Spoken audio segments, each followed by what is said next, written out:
Queridos e amados irmãos, a paz do Senhor Jesus Cristo a todos. Você está no canal EBD Sim Senhor, um canal que é exclusivo para a Escola Bíblica Dominical. Chegamos à última lição do trimestre dos jovens, onde nós estudamos neste trimestre sobre os fundamentos dos apóstolos e dos profetas, a doutrina bíblica como base para uma caminhada cristã vitoriosa. E a última lição nós iremos confirmar a importância dessa doutrina com o seguinte título: A igreja não sobrevive sem a doutrina. Iremos falar sobre aqueles que se esquivam dos falatórios, dos debates, da iniquidade e de discutir sobre essas escrituras sem ser com um nível que edifique, com um propósito para edificar e fazer o outro crescer. Iremos falar sobre os hereges que se desviaram da verdade. Iremos confirmar a natureza da doutrina de Cristo, que está relacionado com o próprio caráter do Deus Todo-Poderoso. Então, quero te convidar para ficar conosco até o final. Esse é o canal EBD Sim Senhor, o canal que é 100% nordestino, paraibano e campinense. E é um prazer você estar aqui conosco no nome de Jesus. De cara, o texto bíblico ele nos traz grandes ensinamentos. O texto bíblico está em 2 Timóteo 2, do 14 ao 21. E o texto diz: Traze estas coisas à memória, ordenando-lhes diante do Senhor que não tenham contendas de palavras, que para nada aproveitam e são para perversão dos ouvintes. O zelo que o apóstolo Paulo tem sobre o comportamento do obreiro no uso correto das Sagradas Escrituras é de suma importância e é o grave problema dos dias de hoje, porque muitas pessoas e todo mundo quer falar de Bíblia Sagrada, mas não entendem que a Bíblia Sagrada não pode ser pervertida ou para o uso devido segundo a vontade humana, mas a revelação ela é do Espírito. E o que nós precisamos fazer é apenas expor o que está escrito, a mensagem divina, com a grande obrigação de labutar no estudo e orar e pedir direção a Deus para que nós não façamos interpretações equivocadas do livro sagrado. Então, o primeiro conselho que Paulo dá, que no versículo 21, ele vai dizer que se alguém se purifica dessas coisas é vaso de honra, são 4 coisas que o vaso de honra se purifica que está dentro desse texto. E a primeira coisa é contendas de palavras, ou seja, debates sobre a Bíblia. Mas qual o problema dos debates sobre a Bíblia? O problema é que muitas pessoas se reúnem em podcasts, em rodas de estudo, ou depois de lerem um livro, vão discutir, ou em redes sociais, brigas sobre pontos de teologia ou textos das Sagradas Escrituras que têm mais de uma interpretação, e o objetivo é simplesmente se impor sobre o outro, mostrar que é superior ao outro, que é melhor ao outro, e não tem o objetivo de edificar-se mutuamente. Não tem o objetivo de saber se comportar numa relação interdependente por meio dos dons. Todos nós precisamos que o dom de Deus se revele e se manifeste sobre a nossa vida. E o dom de Deus ele se revela e se manifesta na nossa vida quando nós colocamos à disposição da igreja como servos do Senhor. Como diz Paulo em Filipenses 2, 5 em diante, que deve haver na igreja o mesmo sentimento que houve também em Cristo Jesus, que é um sentimento de servo, um sentimento de escravo, um sentimento de ajudar o próximo através do seu sacrifício. Então, meu amado obreiro, servo do Senhor, pastor, pregador, quanto mais você fugir de contendas, mesmo que seja da Bíblia Sagrada, mas que não são discussões saudáveis, são apenas para ver quem é o melhor, quando se sai disso, a sua mente, a sua alma se purifica ainda mais. A Bíblia é para ser exposta. Creia nela quem for convencido, porque todos serão convencidos. Então, creia nela ou não. A Bíblia precisa ser exposta. Eu não preciso, com as minhas palavras, convencer o outro da verdade que nem minha é. A verdade é das Sagradas Escrituras. O que as pessoas perdem tempo e brigam muito é para tentar convencer o outro do seu próprio pensamento. Aí vem Paulo, em 2 Timóteo 2,14, e diz: não tenham contendas de palavras, porque para nada aproveito, senão para perversão. Ao invés de ser para edificação, é apenas para perversão e ódio de uns para com os outros. Ele continua dizendo: procura apresentar-te aprovado. E quando ele diz no versículo 15, procura apresentar-te aprovado, ele já relaciona com a contenda de palavras. Então, para você ser aprovado, não viva brigando, mesmo que seja a respeito da Bíblia, como se fosse algo que você saberá o que está fazendo. Porque a Bíblia Sagrada é um livro espiritual. E quando você expõe ela na direção do Espírito Santo, até o contradizente ele é convencido. Ele não se submete à verdade se não quiser, se for rebelde. Então, procura apresentar-te aprovado, ou seja, não se meta em contendas de palavra. Procura apresentar-te aprovado, aí ele segue, como obreiro que não tem de que se envergonhar, que maneja bem a palavra da verdade. O que significa manejar mal a palavra da verdade? Manejar com o intuito apenas de briga, de contenda. É muito diferente do que Paulo diz sobre condenar as obras das trevas e ser apologético, defender a verdade bíblica. Defender a verdade bíblica é pregar e ensinar a Bíblia. E aí você já faz o serviço de defender as Sagradas Escrituras. Não pontuar pessoas porque são hereges. Os hereges, eles vão de mal a pior se eles não se converterem. Então, Paulo diz, procura apresentar-te aprovado, para de contenda e de briga. Você tem que, como obreiro aprovado, manejar bem a palavra da verdade.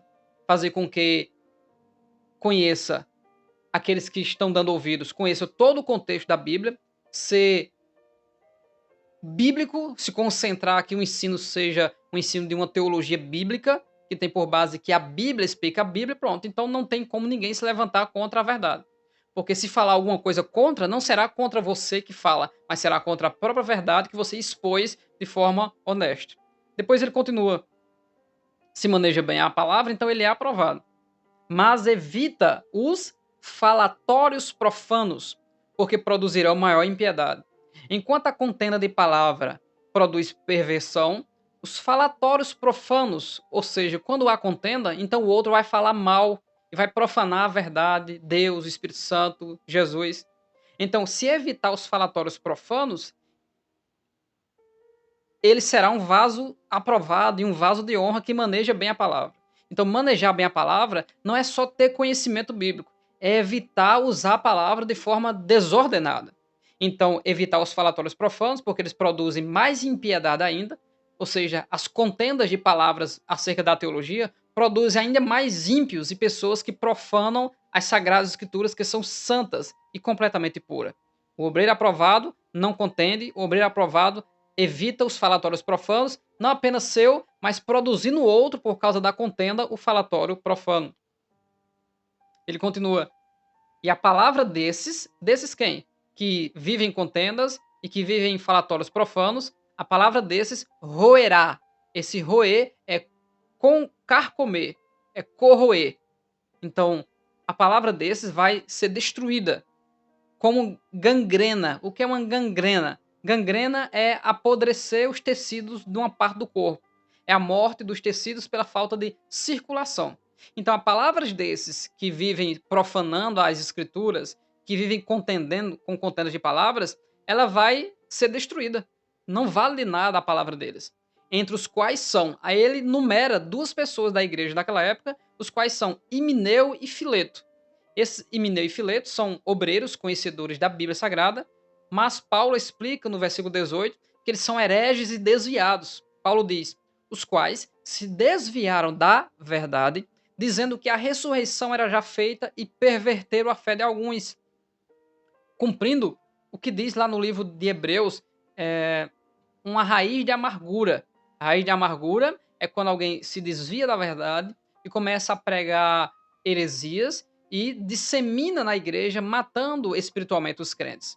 Então, Paulo está dizendo no versículo 18 que Himeneu e Fileto, eles se desviaram da verdade, mas continuam pregando a palavra, só que agora com a sutileza de uma meia-verdade, dizendo que a ressurreição, confirmando que ela existe, mas que a ressurreição já aconteceu, que é o mesmo problema que Paulo trata em 1 Tessalonicenses 4, do 13 ao 18, que Paulo não quer que os irmãos sejam ignorantes acerca dos que já dormem, porque eles, junto com os vivos, serão ressuscitados e serão elevado aos céus.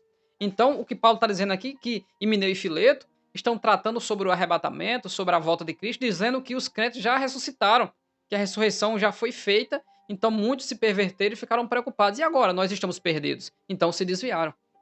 Então é a malícia daqueles que ensinam a Bíblia de forma errônea.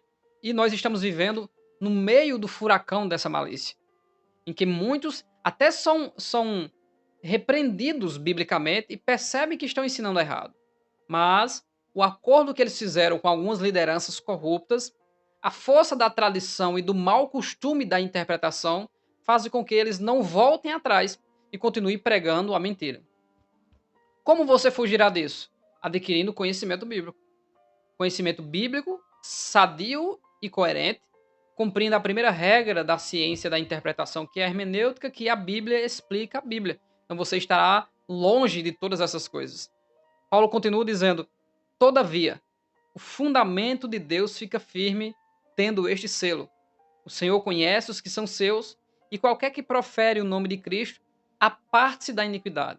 Esse texto, para esta lição, ele é de suma importância, porque depois de todas essas contendas de palavras, falatórios profanos, os hereges, que são Himeneu e Fileto, que se desviaram e pregam heresia, ele diz: todavia, ou seja, em relação a tudo o que foi dito, todavia, o fundamento de Deus está firme. A palavra de Deus não se move por causa daqueles que não estão centralizados nessa doutrina. E mesmo assim, veja que ele fala de pessoas que estão dentro da igreja.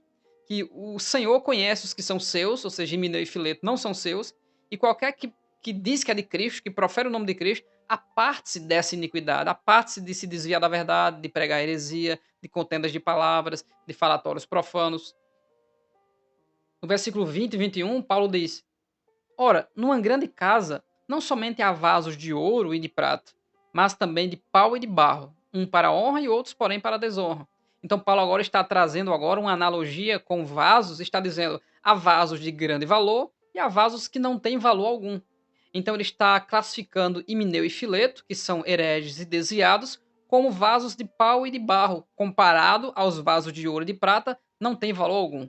São pessoas que dizem ainda que são cristãos, mas não têm coragem de pagar o preço para pregar e ensinar a verdade.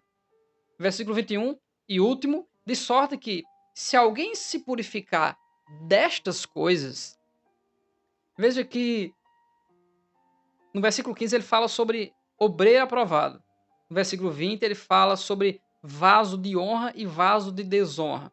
Ou seja, são objetos que têm um conteúdo para manter aquele conteúdo preservado. E se ele for de ouro ou de prata, ele manterá. Se for de pau ou de barro, ele não manterá. Paulo diz em 2 Coríntios capítulo 4 que nós somos como um vaso de barro cujo conteúdo é excelente, que o conteúdo é o Espírito Santo de Deus. No sentido de vaso de barro, não desqualificado em relação ao ouro e prata, mas ele está falando de vaso de barro no sentido de estarmos num processo, no processo nas mãos do oleiro, segundo Jeremias capítulo 18. Diferente desse vaso de pau e de barro aqui, ele está fazendo uma comparação entre o que tem valor e entre o que não tem valor. E ainda assim, em 1 Coríntios capítulo 15, Paulo vai falar sobre ressurreição e também ele fala sobre o momento do tribunal de Cristo, onde muitos passarão pelo fogo e, segundo o material de cada um, muitos suportarão esse juízo e outros não, e outros serão destruídos. Mas aqui são apenas materiais para comparação de maior valor e de menor valor. Versículo 21. De sorte que, se alguém se purificar dessas coisas, que são 4 coisas: contendas de palavras, falatórios profanos, se desviar da verdade e a iniquidade, se purificarmos dessas coisas, será vaso para a honra, santificado, idôneo para o uso do Senhor e preparado para toda boa obra. Olha só. Então, quem são os obreiros preparados para toda boa obra? Os obreiros preparados para toda boa obra são os obreiros que não vivem contendendo para tentar expor que é o mais conhecedor da Bíblia. Eu sou preparado porque eu tenho o bacharel, o mestrado e o doutorado. A vaidade do diploma e do certificado, muitas vezes, ao invés de edificar esse obreiro, destrói esse obreiro. que há uma vaidade maior em ter o certificado pendurado na parede do que conhecer a verdade. Então, quem será santificado, idôneo e preparado para toda boa obra? Quem não fica brigando por causa do conhecimento, quem evita os falatórios profanos seu e de que o outro, por causa da contenda, venha também profanar a Deus, que não se desvia da verdade, mas tem coragem de pregar e ensinar a Bíblia, mesmo que traga inquietação a muitas pessoas, e com tudo isso está livre, está desviado da iniquidade, não pratica a iniquidade. Então essa pessoa ela está santificada para Deus, está aprovada, é um vaso de honra e está preparada. Então, biblicamente, existem vasos preparados e vasos que não estão preparados. O vaso de madeira ele não suportará todo tipo de elemento dentro dele, mas o vaso de ouro ou de prata ele irá suportar muitos tipos de elementos dentro dele. Então, se o obreiro quer ser um vaso preparado para qualquer tipo de obra, ele maneja bem a palavra da verdade, evita brigas e contendas por causa do conhecimento, evita a vaidade de ter adquirido um certo nível de conhecimento, não foge da verdade em hipótese alguma, ele honra a Bíblia acima de todas as coisas, então ele será alguém idôneo, sábio, preparado para o uso do Senhor. Essa é a exegese desse texto, a exegese simples dentro desse próprio contexto, dessa própria perícope, e agora iremos passar para os 3 tópicos da lição. Então, o que é que o comentarista fez com esse texto e com essa lição? Primeiro, ele foi direto ao fundamento firme, que é a doutrina de Cristo, aqui no primeiro tópico. Depois, no segundo tópico, ele falou sobre os mentirosos e os que se desviam da verdade. E no terceiro tópico, ele falou sobre um dos ensinos mais importantes sobre a vida prática de um cristão, que é a moderação, a temperança, o domínio próprio ou o autocontrole. Então, essa lição está bem importante no sentido de nós honrarmos as Sagradas Escrituras e nos mantermos numa vida simples e moderada, usando a palavra de Deus como um vaso de honra. Ele começa a dizer, no primeiro tópico, que o fundamento de Deus está firme porque ele está relacionado ao caráter de Deus, ao caráter eterno e ao caráter firme de Deus. Foi Deus quem criou o universo que permanece inabalável. Foi Deus quem criou todas as coisas que permanecem da maneira que Deus quer. Por isso que Deus não está submisso a o ser destruído como as coisas que estão submissas ao tempo. Deus ele é atemporal. Deus não está submisso ao tempo. Deus não é um velhinho. Deus é simplesmente aquele que não tem início de dias e também não tem fim de dias. Esse fundamento ele permanece firme, sólido, resistente, inabalável, não se move nem para o lado e nem para o outro, por mais que o diabo e aqueles que trabalham para o anticristo, eles tentam destruir as verdades absolutas de Deus, mas não conseguem.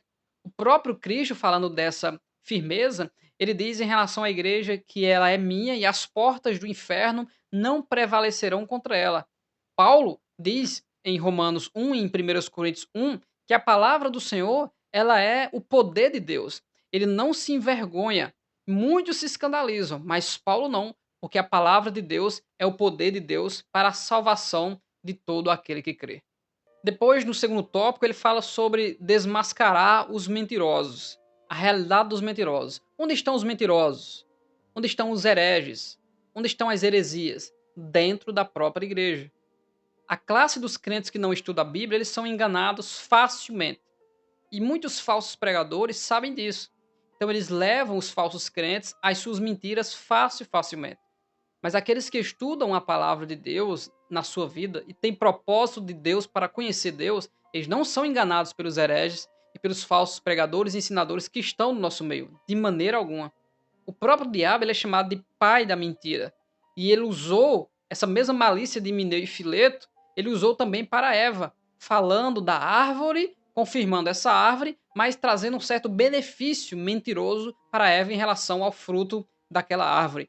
O espírito do anticristo e o próprio Satanás é aquele que engana as nações. É um enganador que perverte as pessoas em relação à verdade. A mentira, ela é abominável e Deus ele vai julgar todos os mentirosos, segundo o próprio livro de Apocalipse, no capítulo 22 e versículo 15. E esse Himeneu e Fileto, que Paulo classifica eles como desviados, Eles se tornaram vasos de desonra, diz aqui o comentarista, e que eles vieram do meio da própria igreja e por causa disso eles influenciaram, eles exerceram uma certa influência no povo de Deus, prejudicando a vida deles. E hoje o que mais nós vemos é pessoas que, por causa da eloquência daquele ministro, acredita veementemente em tudo que ele diz. Mas foi o irmão que disse. Principalmente se for alguém famoso e de influência nos dias de hoje na internet. Então a pessoa vai e acredita, porque ele se expressa bem, ele fala bem, parece que dos seus lábios sai algo que agrada. E de fato, porque o herege, ele não vai se preocupar em exortar o povo quanto ao pecado, mas ele vai deixar o povo em um nível de conforto tal que toda heresia que ele colocar, as pessoas vão absorvendo para a sua própria morte. Depois ele fala como nós podemos estar diante desses hereges, mas se eles podem escapar da condenação ou não. É claro que podem. Eles precisam primeiro se converter do seu mau caminho, reconhecer o seu erro e passar a ensinar a verdade.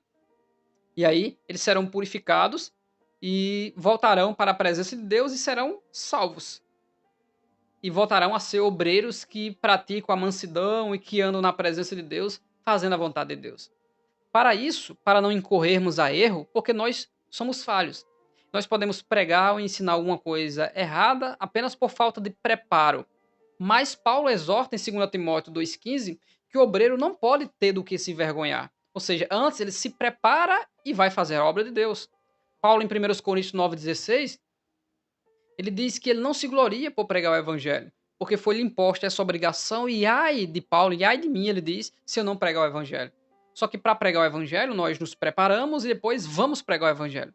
Pregar o evangelho não é só falar, é preciso se preparar, entender o que é pregar, o que é ensinar, conhecer as escrituras e ir e pregar o evangelho.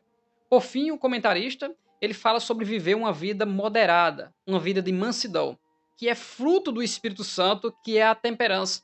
Viver uma vida moderada, colocar sal e açúcar na medida certa, não a gosto, é a sabedoria de Deus, daqueles que alimentam o andar do Espírito.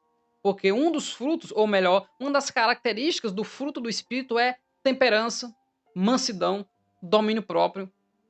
E não existe acusação contra quem busca se manter moderado. Não existe acusação. Porque quem se mantém moderado não ficará ansioso em responder algo da Bíblia que não sabe, nem falar algo que não sabe. Antes ele vai procurar parar, examinar, averiguar, inferir e depois ele vai poder falar aquilo que ele buscou de forma comedida, exercitando a paciência sobre a sua vida e buscando um autocontrole.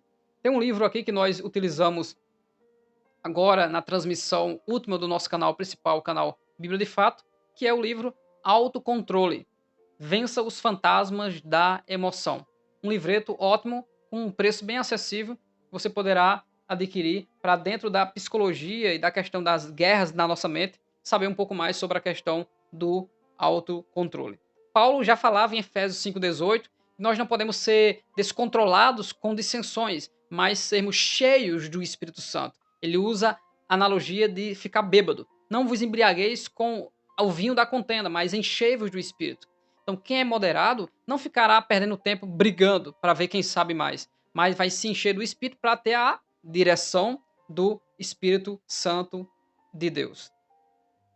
Para isso é preciso confiar em Deus, orar e se dedicar ao estudo das Sagradas Escrituras, porque segundo o Salmo 1, o justo ele não se detém nem se assenta na roda dos escarnecedores. O seu prazer é a palavra. O seu prazer está na lei do Senhor. E o próprio Paulo manda aos jovens e também às senhoras, ou seja, a todos, que sejam moderados. Então é uma discussão, ou melhor, um ensinamento e um conselho importantíssimo para a nossa vida. Sejamos moderados em tudo. Não ser demais em um extremo, nem demais em um outro extremo. Buscar esse domínio da parte do Espírito Santo de Deus, que estará sempre à disposição de cada um de nós. Deus abençoe grandemente a sua vida. O Tríplice C é o convite para esse canal, que é curta, comenta e compartilhe. E você também pode passar a ser membro do canal EBD Sim Senhor. E você também pode participar do nosso grupo no WhatsApp também, que está bem movimentado e é bem interessante se você desejar participar e estar conosco. Deus abençoe grandemente a sua vida no nome de Jesus.